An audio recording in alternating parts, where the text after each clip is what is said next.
Assalamualaikum warahmatullahi wabarakatuh. Selamat pagi anak-anak. Bagaimana kabar kalian hari ini? Semoga semuanya baik-baik saja ya. Baiklah, pada kesempatan hari ini kita akan melanjutkan materi sejarah kebudayaan Islam kita. Kita akan masuk ke materi yang kedua, yaitu perekonomian masyarakat Arab pra-Islam. Akan tetapi sebelum kita masuk ke materi kedua, mari kita ulang sejenak materi kita di minggu yang lalu, yaitu tentang mengenal keadaan alam dan kehidupan masyarakat Arab pra-Islam. Sebagian besar jazirah Arab berupa padang pasir yang tandus dan gersang. Berdasarkan keadaan alamnya, jazirah Arab dibagi menjadi 5 wilayah. Yang pertama itu ada wilayah Tihamah, yaitu wilayah gurun yang udaranya sangat panas dan berangin dingin. Yang kedua, ada wilayah Hijaz, wilayah yang berupa lembah di celah-celah pegunungan. Di Hijaz inilah terdapat 2 kota suci, yaitu kota Mekah dan juga kota Madinah. Yang ketiga, ada wilayah Najd, yaitu suatu wilayah yang berupa dataran tinggi atau pegunungan. Yang keempat, ada wilayah Yaman. Wilayah Yaman ini merupakan wilayah yang paling banyak penghuninya, karena Yaman merupakan wilayah yang paling maju pada saat itu. Kemudian yang terakhir ada wilayah Al-Arud, yaitu wilayah padang pasir yang sangat luas sekali. Dan yang paling terkenal adalah padang Saharanya yang sangat tandus dan sangat gersang. Kemudian bangsa Arab sendiri dibagi menjadi 3 bagian. Yang pertama itu ada Al-Arab Al-Ba'idah. Mereka adalah bangsa Arab yang sudah tidak dikenal lagi karena sudah punah. Nah, salah satu suku Arab yang masuk dalam kelompok ini adalah kaum Ad dan kaum Tsamud. Kedua kaum ini sudah punah karena bencana alam. Yang kedua itu ada Al-Arab Al-Aribah.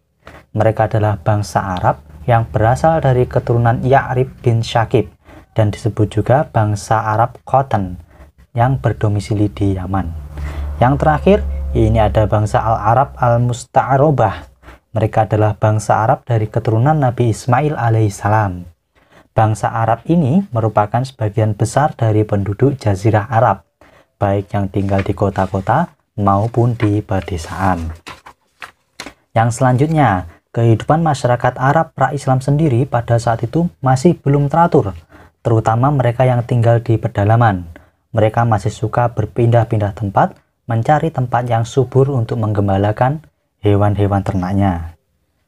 Nah, kota Mekah juga adalah salah satu kota yang berada di Hijaz. Kota Mekah ini didirikan oleh Nabi Ibrahim alaihissalam dan juga Nabi Ismail alaihissalam. Nah, itu tadi sekilas materi kita di minggu yang lalu anak-anak.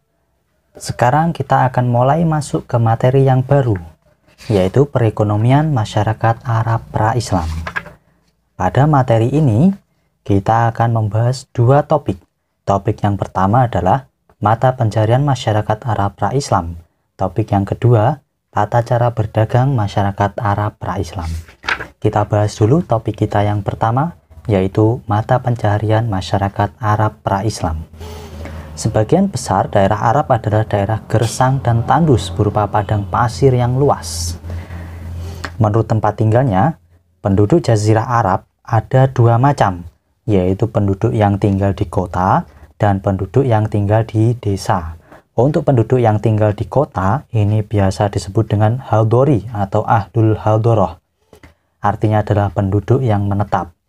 Sedangkan penduduk yang tinggal di desa, ini disebut dengan suku Badui atau Ahlul Badui. Nah, suku Badui ini berjiwa pengembara, berwatak keras, dan terkenal sangat pemberani. Sedangkan orang-orang Haldori atau Ahlul Haldoroh, mereka adalah para pedagang yang ulung atau para pedagang yang sangat mahir sekali. Secara garis besar, mata pencarian atau pekerjaan masyarakat Arab pra-Islam itu terbagi menjadi 3. Yang pertama, sebagai peternak. Yang kedua, sebagai petani. Dan yang ketiga, sebagai pedagang. Nah, kita bahas dulu yang peternak. Peternak merupakan mata pencarian utama suku Arab Badui atau suku Arab yang tinggal di pedesaan. Mereka tinggal di padang pasir atau lembah-lembah. Mereka hidup mengembara untuk mencari padang rumput yang subur dan sumber air yang melimpah untuk mengembalakan kambing-kambingnya. Maka karena itulah orang-orang Badui terkenal sebagai orang-orang yang sangat suka mengembara atau berpindah-pindah tempat. Kemudian kita bahas yang kedua, yaitu mata pencarian petani. Tidak semua tanah di Jazirah Arab itu gersang. Ada beberapa yang tanahnya subur. Di daerah itu hujan juga turun secara teratur. Nah, tanah yang subur ini dimanfaatkan oleh masyarakat Arab pra-Islam untuk bercocok tanam. Daerah yang subur itu biasanya terletak di lembah-lembah yang terdapat mata airnya atau oasis dan sering turun hujan. Biasanya daerah yang sangat subur ini terletak di daerah Taif. Hasil pertanian mereka dari daerah Taif ini akan dikirim atau dijual ke kota-kota besar seperti kota Mekah dan juga kota Madinah. Yang ketiga, yaitu perdagangan. Suku-suku Arab yang tinggal di kota Mekah dan Madinah kebanyakan bekerja sebagai pedagang.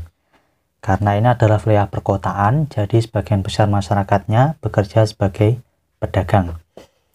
Nah, di daerah Mekah sendiri ini ada salah satu pasar yang sangat besar sekali yang dijadikan sebagai pusat perdagangan. Pasar itu bernama Pasar Ukas. Selanjutnya kita bahas topik yang kedua, yaitu tata cara berdagang bangsa Arab pra-Islam.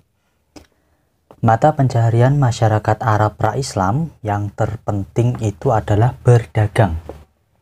Ada salah satu masyarakat Arab yang tinggal di perkotaan yang sangat mahir sekali dalam berdagang. Mereka adalah suku Quraisy.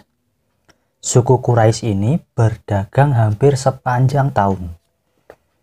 Di musim dingin, mereka mengirim kafilah dagang atau rombongan dagang ke arah selatan, yaitu di negeri Yaman. Sedangkan ketika musim panas, mereka berdagang ke arah utara, yaitu ke negeri Syam. Dari hasil perdagangan itu, saudagar Arab pra-Islam hidup dengan harta yang sangat berlimpah. Tetapi, dengan hartanya itu, mereka suka berfoya-foya, mabuk-mabukan, dan berjudi. Itulah kebiasaan masyarakat Arab pra-Islam atau sebelum datangnya Islam. Adapun tata cara berdagang bangsa Arab pra-Islam itu ada 3. Yang pertama dengan cara kerjasama atau bagi hasil. Kerjasama ini dilakukan oleh 2 pihak. Pihak yang pertama yaitu orang yang memiliki dagangan.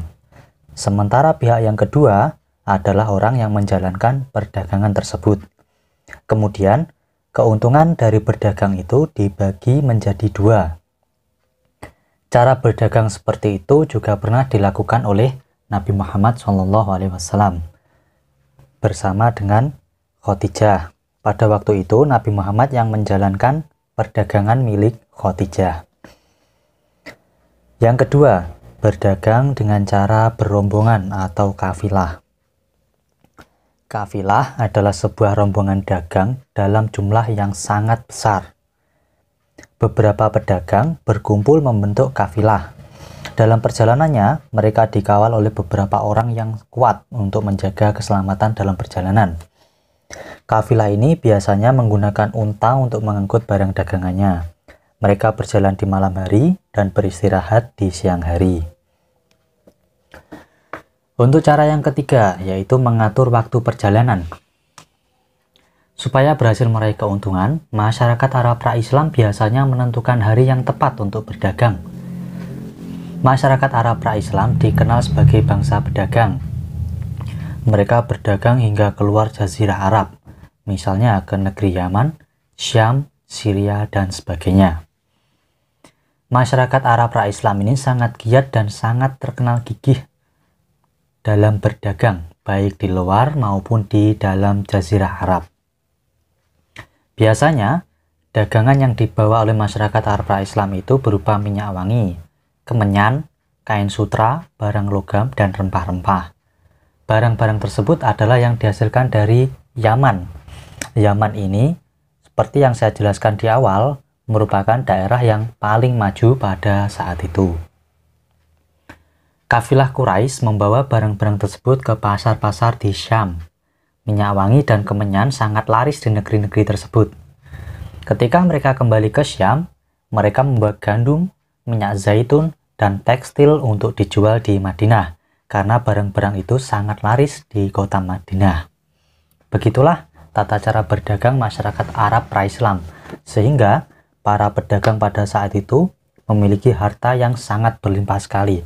Akan tetapi sayang seribu sayang, harta mereka digunakan untuk kegiatan maksiat. Baiklah anak-anak, itu tadi materi kedua kita pada pelajaran sejarah kebudayaan Islam. Materi kita kali ini cuma sedikit ya, hanya ada 2 topik, yaitu mata pencaharian dan juga tata cara berdagang. Untuk selanjutnya, silahkan kalian kerjakan latihan soal yang sudah saya sediakan. Sekian penjelasan dari saya. Semoga penjelasan singkat ini bisa memberikan manfaat.